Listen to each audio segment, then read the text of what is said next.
ये है Samsung Galaxy A56 जो कि A55 का नेक्स्ट वर्जन है। मेरे पास में दोनों ही स्मार्टफोन है, A55 भी है और A56 भी है। अगर आपको A55 के बारे में बहुत कुछ डिटेल में जानना है बिकॉज कि इसकी प्राइस भी अभी कम हो चुकी है, तो इसका मैंने बिल्कुल डिटेल में रिव्यू कर दिया है। इस वीडियो को देखने के बाद में आप उस वीडियो को भी चेकआउट कर लेना, चैनल के ऊपर आपको मिल जाएगा। तो आज हम करते हैं A56 का रिव्यू आफ्टर 120 डेज यूज करने के बाद, यानी कि 4 महीने इसको हो चुके हैं यूज करते हुए। और ये मेरे पास में 8 GB रैम 256 GB वाला वेरिएंट है। इसमें आपको 3 वेरिएंट देखने मिलते हैं, 8/128, 8/256 और 12/256। अब यहाँ पे जो 12 GB वाला वेरिएंट है वो बिल्कुल यूजलेस है, कुछ काम का नहीं है, तो उसको आप चेकआउट ना करो तो वो बेटर रहेगा बिकॉज की 12/256 है, 12/512 नहीं है। और 12 GB रैम के साथ में ये इतना कोई पावरफुल स्मार्टफोन भी नहीं है, तो इसका जो बेस वेरिएंट है 8/128 और 256 वही सही रहेगा। और ये मैंने उस टाइम पे बाय किया था स्टार्टिंग में 8/256 वाला वेरिएंट 38,000 में, और आज भी इसकी प्राइस लगभग वही है। लेकिन आप थोड़ा वेट करोगे तो आने वाले सेल में, बीबीडी सेल वगैरह में या फिर अमेजोन के सेल वगैरह में, ये फोन आपको डेफिनेटली लोएस्ट प्राइस के ऊपर देखने मिलेगा। एक्चुअली में इनको खरीदने के 3 बेस्ट टाइम होते हैं। एक तो इनिशियली स्टार्टिंग में जब ये फोन लॉन्च करते हैं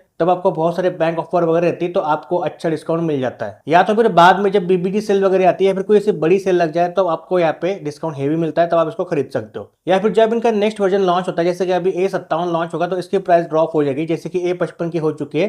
तो अभी आपको A55 मिल रहा है लगभग 25,000 के आसपास। 1 साल हो चुका है इसको, तो आप थोड़ा वेट करते हो 1 साल के आसपास, तो फिर आपको ये फोन बहुत ही लोएस्ट कीमत के ऊपर देखने मिल जाते हैं। तो जो लोग भी डाउटफुल थे कि भाई A56 कैसा स्मार्टफोन है, तो भाई देखो इसके बारे में आपको सब कुछ बातें मैं क्लियरली अभी एक्सप्लेन कर दूंगा। लेकिन खरीदना है तो अभी मत खरीदना, वेट करना सेल का, तब आपको अच्छी डील मिल जाएगी। तो सबसे पहले बात करें इसके लुक्स, डिजाइन और इन हैंड फील के बारे में, तो आपको रियर में ग्लास बैक मिल जाता है, जो कि ग्लॉसी ग्लास बैक है, यहाँ पे मैट फिनिश नहीं मिलती। और इसके रियर और फ्रंट में आपको मिलता है विक्टर्स प्लस का ग्लास, यानी कि टफेस्ट ग्लास है। और यहाँ पे मेटल फ्रेम भी मिल जाती है। इसकी जो फ्रेम है इसके ऊपर आपको मिल जाती है ब्रश मेटल फिनिश, और साथ ही में की आइलैंड। ये डायनेमिक आइलैंड नहीं है आईफोन का, की आइलैंड है जो कि सैमसंग ने दिया हुआ है। एक्चुअल में जहाँ पे आपका पावर ऑन ऑफ बटन होता है या फिर वॉल्यूम की होती है, उतना जो पार्ट है ना वहाँ पे फ्रेम को थोड़ा सा ऐसे पॉप कर देते हैं, तो थोड़ा दिखने में यहाँ पे इनहांस हो जाता है इसके फ्रेम का लुक, जो कि A55 से स्टार्ट हुआ था तो A56 पे अभी कंटिन्यू कर रहा है। ओके, दोनों ही फोन में आपको मिलता है की आइलैंड।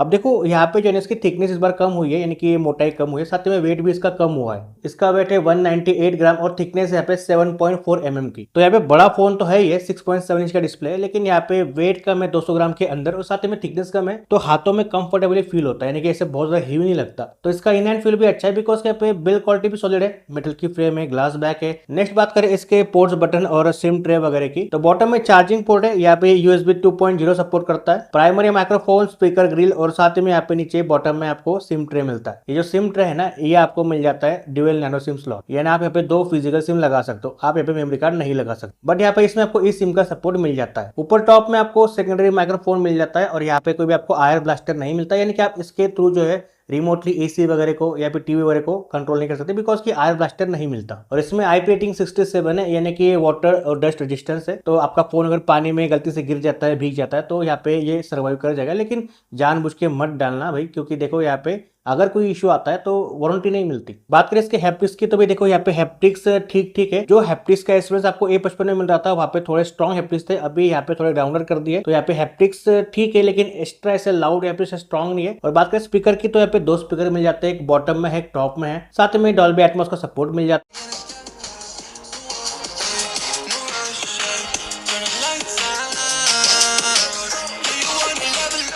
तो स्पीकर क्वालिटी इसकी ठीक ठीक है, यानी कि अच्छी है। यहाँ पे लाउडनेस अच्छी है, यानी कि ऐसे नहीं कि बहुत कम लाउडनेस है, आपको लाउडनेस सफिशिएंट मिल जाने वाली, इनफ लाउड है ये।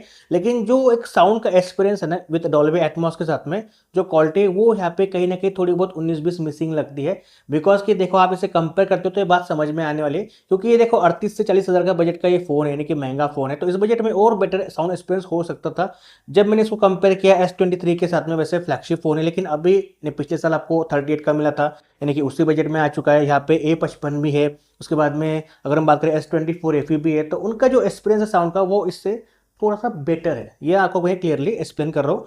तो फिर भी ठीक है, जो मुझे लगा मैं आपको क्लियरली बता दिया। और इसमें मुझे एक इशू क्या फेस हुआ, अगर आपके पास ये स्मार्टफोन है तो आप डेफिनेटली आपको भी ऐसे इशू फेस हो सकता है, अगर नहीं हुआ तो अच्छी बात है, लेकिन अगर किसी को ऐसे इशू फेस होता है तो आपको थोड़ा ध्यान से समझना है। देखो भाई, यहाँ पे जब भी मैंने कई बार वीडियो एडिटिंग की, तो मैं कई बार अपने फोन में एडिटिंग करता हूँ, तो आवाज जो है ना वो यहाँ पे फ्लक्चुएट हो रहा था, यानी कि कम ज्यादा आ रहा था, तो मुझे लगा कि भाई मेरे माइक ने आवाज क्लियरली रिकॉर्ड नहीं किया, मेरे माइक का इशू होगा। मैंने अपने उस क्लिप को दूसरे फोन में चेकआउट किया तो वहाँ पे सही से आवाज आ रहा था, लेकिन यहाँ पे इशू था आवाज कम ज्यादा हो रहा था। और कई बार मैंने देखा कि वीडियो वॉच करते टाइम या फिर म्यूजिक सुनते टाइम भी यूट्यूब वगैरह के ऊपर तो यहाँ पे आवाज फ्लक्चुएट होता है, तो आपको फिर वहाँ पे रिसेंट टास्क को क्लोज करना पड़ता है या फिर फोन को रिस्टार्ट करना पड़ता है, तो बाद में इशू सॉर्ट आउट हो जाता है। तो आई एम नॉट श्योर कि ये सॉफ्टवेयर का इशू है या फिर इसके स्पीकर का इशू है। तो अगर इशू है सॉफ्टवेयर का तो डेफिनेटली यहाँ पे अपडेट के साथ में जल्दी फिक्स होना चाहिए, और अगर स्पीकर का इशू है तो डेफिनेटली आपके फोन में कुछ ऐसे इशू आता है तो आपको जल्दी से सर्विस सेंटर जाकर के इस इशू को फिक्स करना चाहिए। अब ये मुझे इशू फेस हुआ तो मैंने आपको क्लियरली एक्सप्लेन कर दी। नेक्स्ट टाइम बात करें डिस्प्ले की, तो 6.7 इंच का एक full HD plus super AMOLED का आपको डिस्प्ले मिल जाता है। ये डिस्प्ले 1.5K डिस्प्ले नहीं है,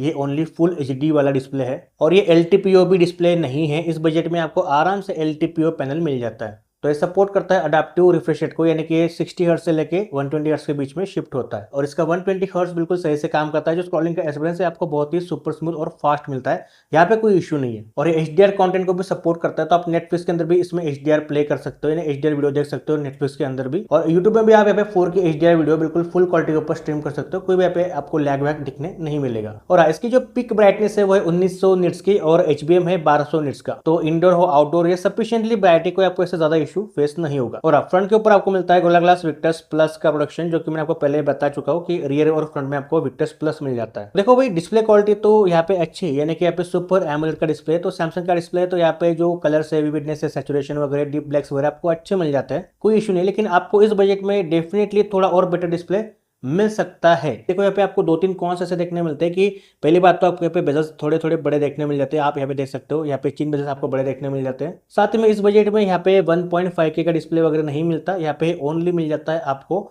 फुल HD प्लस का पैनल, और ये LTPO पैनल भी नहीं है। तो वैसे डिस्प्ले क्वालिटी से कोई शिकायत नहीं है, लेकिन ये कुछ स्पेक्स वगैरह आपको यहाँ पे डेफिनेटली प्राइस पॉइंट के हिसाब से लोएस्ट मिलते हैं। और इसमें इन डिस्प्ले बायोमेट्रिक सेंसर मिल जाता है। तो भाई देखो ये तो सही काम कर रहा है, यहाँ पे इसको रजिस्टर करो सही से, ये एक्यूरेटली काम करता है, यहाँ पे कोई इशू नहीं। और नेक्स्ट टाइम बात करें बैटरी की, तो इसमें आपको मिल जाती है 5000 mAh की बैटरी, और ये फोन सपोर्ट करता है 15 वैट को भी, 25 वैट को भी, और 45 वैट को भी। बॉक्स में आपको चार्जर नहीं मिलता, बस ओनली केबल मिलती है C2C वाली, तो आपको अलग से बाय करना पड़ेगा। और 45 वैट का अगर चार्जर लेते हो तो ये अराउंड आपको 2500 रुपए से 3000 के आसपास मिल जाता है। 25 वैट का यूज करो जो कि आपको इजिली 1000 रुपए के आसपास मिल जाएगा, ऑनलाइन भी और ऑफलाइन भी। 25 वैट से चार्जिंग टाइम लगता है लगभग 1 घंटे 20 मिनट के आसपास, और जो 45 वैट है उससे टाइमिंग लगता है 1 घंटा 5 मिनट के आसपास, यानी कि 10-15 मिनट का ही फर्क पड़ता है। इससे बहुत बड़ा डिफरेंस आपको देखने नहीं मिलता। और बात करें बैटरी बैकअप की, तो भाई देखो यहाँ पे डिसेंट इनफ आपको बैटरी बैकअप मिल जाता है। आपको ऐसे फील नहीं होगा कि भाई यहाँ पे इसमें बैटरी थोड़ी कम है, बिकॉज कि इसका जो SOT आपको लगभग 8 घंटे के आसपास का इजिली मिल जाता है मीडियम से मॉडरेट यूज में। यानी कि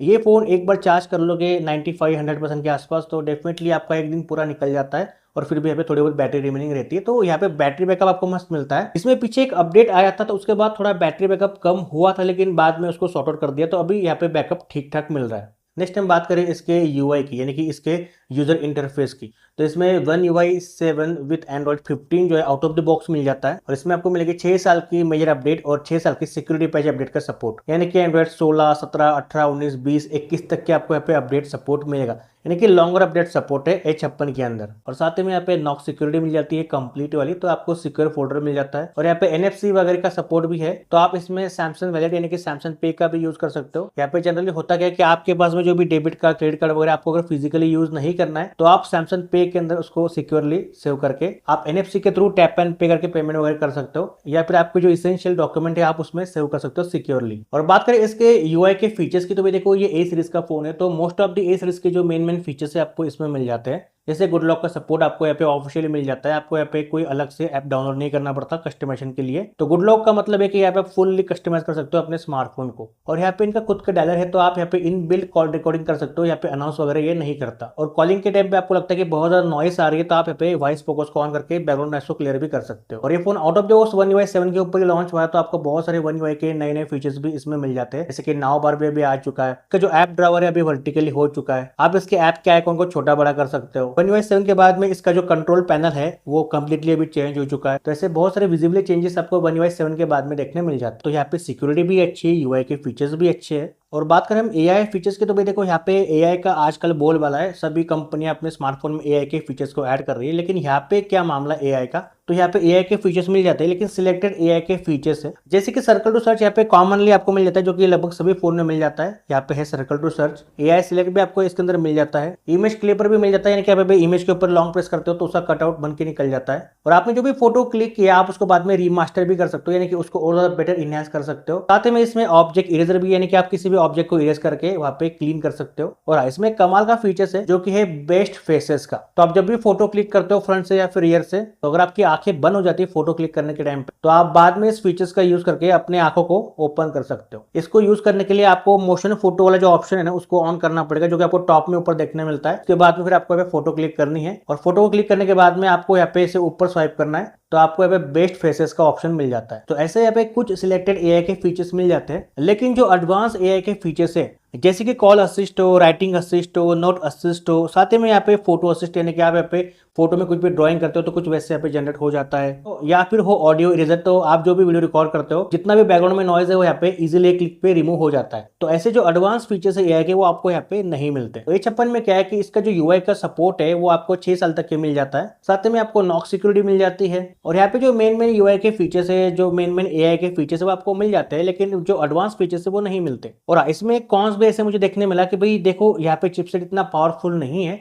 तो इसका जो यूआई है ना One UI 7, वैसे यहाँ पे One UI जो स्क्रीन है वो थोड़ी ज्यादा हेवी टाइप की है। तो अगर यहाँ पे चिपसेट थोड़ा पावरफुल रहेगा तो डेफिनेटली आपका जो एक्सपीरियंस है थोड़ा और स्मूदर रहता है। तो मैंने कई बार देखा कि ये फोन में आपको ज्यादा जिटर देखने मिलते हैं, यानी कि आप यहाँ पे जब भी फोन को अनलॉक करते हो या फिर आप किसी अदर टास्क के ऊपर शिफ्ट करते हो तो यहाँ पे कई बार आपको थोड़े से जिटर देखने मिलते हैं, यानी कि इजिली समझता है कि ये चिपसेट है वो इसके यूआई के एनिमेशन को सही से हैंडल नहीं कर पा रहा है। तो आपको कई बार यहाँ पे ऐसे जिटर्स देखने मिलते हैं जो कि आपका यूआई का एक्सपीरियंस इतना स्मूदर आपको नहीं दे पाता। तो अगर आप पहले अगर एस सीरीज के फोन यूज कर चुके हो इनके, तो डेफिनेटली फिर इसके ऊपर शिफ्ट मत करना, नहीं तो फिर आपको बार बार जिटर्स वगैरह देखने मिलेंगे, तो आपको उतना एक्सपीरियंस बेटर नहीं फील होगा। अगर आप पहली बार एस सीरीज के ऊपर आ रहे हो तो कोई ऐसे इशू नहीं है। नेक्स्ट टाइम बात करें परफॉर्मेंस की, तो भाई इस बजट में जो A56 में आपको मिलता है वो मिलता है Exynos 1580 का चिपसेट, जो कि 4nm आर्किटेक्चर बेस्ड चिपसेट है, जो कि सैमसंग ने खुद ने बनाया हुआ है। देखो इस बजट में क्या है ना कि बहुत सारा कंपटीशन है इस बजट में, या फिर इससे भी कम में आपको 8 Gen 3, 8 Gen 4 या फिर 8 Gen 3 वगैरह मिल जाता है। तो ये जो पार्ट है परफॉर्मेंस वाला आपको थोड़ा मैं डिटेल में क्लियर करता हूँ, थोड़ा सा यहाँ पे समझना। अब इसका जो अंततः स्कोर है वो आपको लगभग 7-8 लाख के आसपास से भी थोड़ा बहुत ऊपर नीचे देखने मिलता है। ओके, अब देखो यहाँ पे सैमसंग क्लेम करता है कि इनका जो प्रीवियस 1480 था चिपसेट, जो कि A55 के अंदर था, उससे A56 का जो चिपसेट है 1580 वो ज्यादा इंप्रूव हो चुका है। तो सीपीयू, जीपीयू, एनपीयू और आईएसपी यहाँ पे सभी में थोड़ा बहुत इंप्रूवमेंट आपको देखने मिलता है A56 के चिपसेट में। तो इनके लेटेस्ट 1580 चिपसेट में Xclipse 540 GPU यूज किया है, जो कि थोड़ा बेटर है प्रीवियसली 1480 के मुकाबले में। बात करें सीपीयू की, तो इनका जो 1580 है वो यूटिलाइज करता है ट्राई क्लस्टर सीपीयू स्ट्रक्चर को with higher clock Cortex A720 core for improve single core performance. तो यहाँ पे सिंगल कोर का जो परफॉर्मेंस है वो अभी बेटर हो चुका है 1480 के मुकाबले में। और साथ में जो जीपीयू का परफॉर्मेंस है वो भी 37% यहाँ पे इंप्रूव हो चुका है पिछले 1480 के मुकाबले में। और साथ में आईएसपी भी इंप्रूव हो चुके हैं, मतलब कि इमेज सिग्नल प्रोसेसर। तो आप जब भी फोटो वगैरह क्लिक करोगे तो फोटो में ज्यादा डिटेल और ज्यादा बेटर कॉन्ट्रास्ट आपको देखने मिलेगा, और लो लाइट में आपको नॉइज थोड़ी कम देखने मिलेगी। और साथ ही में एनपीयू के अंदर भी थोड़ा बहुत इंप्रूवमेंट है,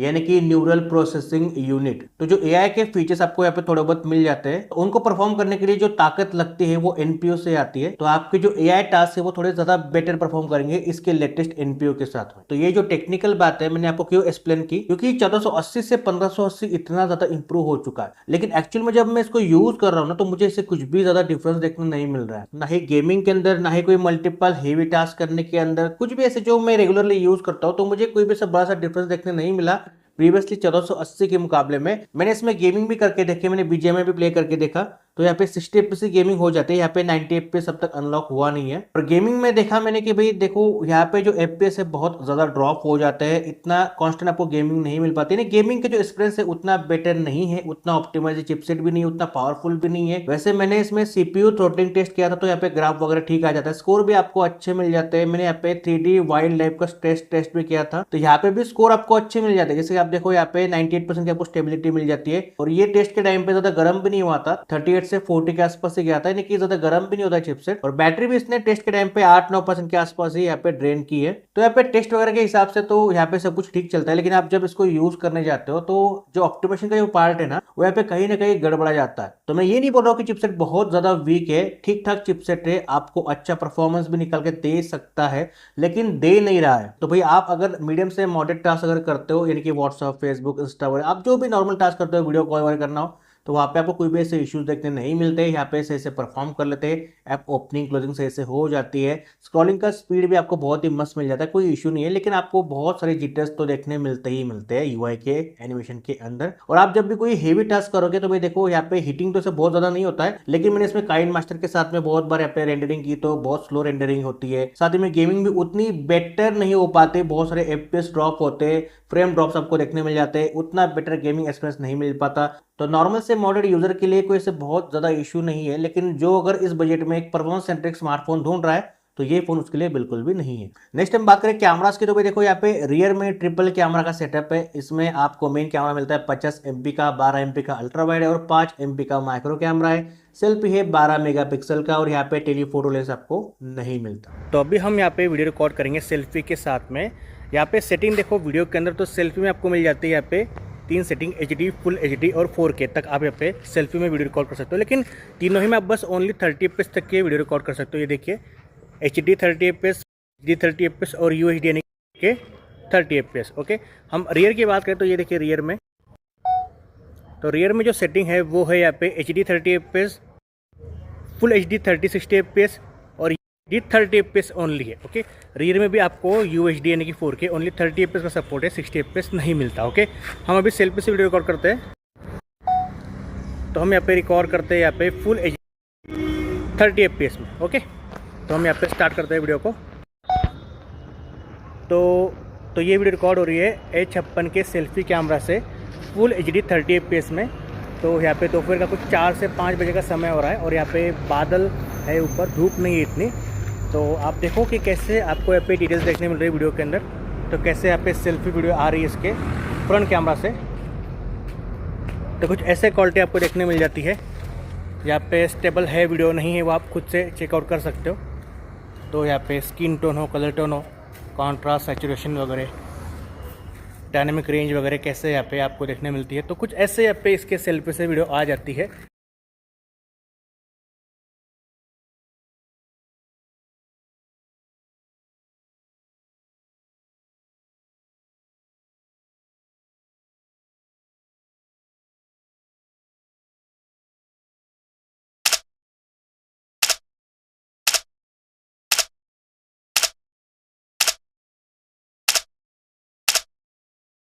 तो आपने सैंपल देख लिए, फोटो सैंपल हो, वीडियो सैंपल हो, तो सेल्फी कैमरा इसका बहुत ही अच्छा परफॉर्म कर रहा है। तो मुझे सेल्फी कैमरा बहुत ही मस्त लगा। 12 MP का सेल्फी कैमरा है, लेकिन बहुत ही मस्त फोटो क्लिक करता है, वीडियो क्वालिटी भी आपको अच्छी मिल जाती है। लेकिन रियर कैमरा थोड़ा निराश करता है, रियर में फोटो देखो इतनी बेटर नहीं आ पाती। हाँ, जो बात हम करें यहाँ पे रिकॉर्डिंग की, तो आप 4K में रिकॉर्ड कर सकते हो फ्रंट और रियर के अंदर, वो एक अच्छी बात है। और वीडियो क्वालिटी भी आपको अच्छी मिल जा रही है, इससे कोई बुरी क्वालिटी नहीं है इस बजट के हिसाब से। यानी कि इस बजट में और बेटर मिल सकता है, लेकिन फिर भी ठीक है। लेकिन यहाँ पे टेलीफोटो लेंस नहीं, तो आप पोर्ट्रेट फोटो इतने कमाल के नहीं निकाल सकते। 4K 60 FPS का ऑप्शन नहीं मिलता। बहुत सारे कैमरा के फीचर्स यहाँ पे जो है आपको कम मिल जाते हैं बजट के हिसाब से। तो कैमरा क्वालिटी बोलूंगा कि ठीक ठाक है। सेल्फी मुझे अच्छा लगा है, रियर में यहाँ पे वीडियो क्वालिटी वगैरह भी आपको अच्छी मिल जाती है। टेलीफोटो लेंस होना चाहिए था, माइक्रो अगर आप यूज करते हो तो अच्छी बात है। लेकिन बात अगर यहाँ पे कंपेयर की, तो भाई A55 से डेफिनेटली कैमरा इंप्रूव है, सेल्फी के अंदर भी और रियर के अंदर भी थोड़ा बहुत। लेकिन बात हम करें कंपटीशन के हिसाब से, तो भाई डेफिनेटली कैमरा क्वालिटी उतनी बेटर यहाँ पे निकल के नहीं आती बजट के हिसाब से। नेक्स्ट टाइम बात करें नेटवर्क एंड कनेक्टिविटी की, तो भाई देखो यहाँ पे Wi-Fi 6 का सपोर्ट मिल जाता है, ब्लूटूथ 5.3 है, 4G प्लस को भी सपोर्ट करता है, 5G के आपको 13 बैंड मिल जाते हैं, यानी सफिशिएंट बैंड है। और देखो यहाँ पे 5G प्लस नहीं मिलता, 5G ही आपको मिलता है, यानी 5G प्लस का आपको सपोर्ट वगैरह यहाँ पे नहीं दिखाता है। यानी कि 5G की जो स्पीड वगैरह आपको अच्छा मिलता है, मैंने यहाँ पे टेस्ट भी किया, इंडोर भी आउटडोर भी। 5G के स्पीड में कोई यहाँ पे इशू नहीं है, 4G का स्पीड भी आपको अच्छा मिलता है। मैंने इसमें जियो का सिम यूज किया था। बात हम करें कॉलिंग के टाइम पे यहाँ पे कॉल ड्रॉप वगैरह की, तो भाई देखो यहाँ पे मुझे स्लाइटली 2-4 बार यहाँ पे कॉल ड्रॉप देखने मिले हैं। नेटवर्क का क्या है ना कि मैं जहाँ पे रहता हूँ वहाँ पे नेटवर्क बहुत ही अच्छा है, यानी कि यहाँ पे मैं मेन सिटी में रहता हूँ तो यहाँ पे नेटवर्क रेंज हो, कवरेज वगैरह हो, बहुत ही अच्छी मिल जाती है, तो मुझे ऐसे कोई इशू नहीं है। लेकिन देखो, अगर आप बहुत ज़्यादा दूर दराज के एरिया में रहते हो जहाँ पे नेटवर्क इतना सही से नहीं मिलता, टावर आपके आसपास में नहीं है, आपकी जो रेंज है, आपकी मतलब कि आपके सिम कार्ड की जो रेंज है वो इतनी ज़्यादा पावरफुल नहीं है, मान लो कि जियो का सिम है आपके पास में, यहाँ पे एयरटेल का सिम वगैरह, आपका वहाँ पे टावर इतना सफिशिएंटली आपको नहीं मिल पाता, उतनी रेंज नहीं मिल पाती, तो फिर आपको इसको चेकआउट नहीं करना चाहिए, बिकॉज कि यहाँ पे नेटवर्क के थोड़े बहुत इश्यूज आपको देखने मिलेंगे जहाँ पे रेंज इतनी बेटर नहीं है। अगर आप यहाँ पे मेन सिटी में रहते हो तो कोई इशू नहीं है। तो ये था मेरा कंप्लीट एक्सपीरियंस A56 को यूज करने का पिछले 4 महीनों के अंदर। देखो भाई, ये जो स्मार्टफोन है ना, यहाँ पे सैमसंग ने बहुत अच्छा प्रयास किया है, कोशिश की है कि अपने A56 को इंप्रूव कर पाए, थोड़ा बेटर कर पाए A55 के मुकाबले में, लेकिन कर नहीं पाया एक्चुअल में। ठीक है, यहाँ पे बिल्ड क्वालिटी सॉलिड मिल जाती है, साथ में IP67 की रेटिंग मिल जाती है, बैटरी आपको बेटर मिल जाती है, यानी कि ओनली है 5000 mAh की बैटरी, लेकिन SOT आपको 8-9 घंटे का मिलता है, यानी कि ये एक बहुत अच्छी बात है, बिकॉज की चिपसेट जो है वो एफिशिएंट चिपसेट है और आपको यहाँ पे 6 साल की अपडेट का सपोर्ट मिलेगा, तो ये कुछ बातें अच्छी है। लेकिन देखो, अगर बात हमारे कंपटीशन के हिसाब से, तो इस बजट में यहाँ पे कैमरा क्वालिटी हो इतनी बेटर नहीं मिल पाती, साथ में यहाँ पे जो AI के फीचर्स है इतने ज्यादा बेटर नहीं मिल पाते, इसका जो परफॉर्मेंस है वो आपको इतना बेटर नहीं मिल पाता। ऐसी बहुत सारी बातें जो कि आपको इसी बजट में इन्हीं का S सीरीज का फोन प्रोवाइड करता है, जो कि S24 FE है। तो बहुत जल्दी आपको दोनों का वीडियो मिल जाएगा, S24 FE वर्सेस A56 का वीडियो, तो आपको बहुत बेटर आइडिया लगने वाला है कि भाई कौन बेटर है एक्चुअल में। तो भाई देखो, अगर आप देखो तो कुछ बातें A56 में भी अच्छी है, लेकिन बजट के हिसाब से ये अभी खरीदने लायक बिल्कुल भी नहीं है, मैं आपको रिकमेंड शायद से ना करूं। हाँ, अगर ये फोन हो जाता है 25-27 हजार के बजट में, जैसे A55 अभी हुआ है, तो फिर वहां पे आपको रिग्रेट फील नहीं होगा, आप खरीदते भी हो। लेकिन आप अभी खरीद लेते हो इस बजट में 38 से 40 के बजट में, तो डेफिनेटली ये वर्थ इट नहीं है, बिकॉज इस बजट में आपको S24 FE अच्छी डील प्रोवाइड कर रहा है। तो अभी तो फिलहाल बाय नहीं करना है आपको, बिकॉज की प्राइस पॉइंट के हिसाब से महंगा भी है और आपको इस बजट में बहुत सारे और भी ऑप्शन अवेलेबल है सैमसंग के अंदर भी और अदर ब्रांड के अंदर भी। तो जब ये प्राइस ड्रॉप करेगा तब आपके लिए बेस्ट डील बन सकता है। ये था मेरा एक्सपीरियंस, आपको मैंने क्लियरली एक्सप्लेन कर दिया। अगर आपको वीडियो अच्छी लगी तो वीडियो को लाइक करना, शेयर करना, सब्सक्राइब करना। Bye bye.